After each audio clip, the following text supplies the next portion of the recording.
C'è solo voglia di tornare a casa dopo il fischio finale che ha decretato la seconda finale playoff persa in 2 anni per il Calcio Padova.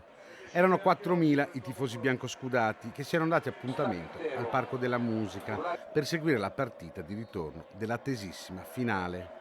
Attesa e amara perché per il secondo anno di fila il Calcio Padova manca una qualificazione che questa piazza aspetta da anni. Tra i volti sconfortati c'è anche quello del primo cittadino uscente, Sergio Giordani, che nel giorno delle elezioni ha voluto seguire le sorti del Calcio Padova. Un rigore del Palermo e 2 espulsioni tra le fila dei ragazzi di Mister Ordo relegano ad un altro anno la compagine biancoscudata alla Lega Pro. Delusione, sì, tanto rammarico, complimenti al Palermo che comunque se l'è giocata e niente, se non segni in 2 partite così non puoi pretendere di passare. La delusione è grande, più che altro se non si fa gol non si passa. Però ha giocato bene il Padova. Sì, ha giocato meglio del Palermo secondo me. Palermo che passa per gli episodi, 2 gol regalati, rigore regalato. Non mi esprimo.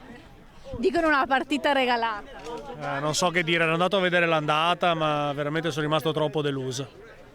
Ma meritava di più il Padova? Certo, sicuramente sì, soprattutto nel secondo tempo.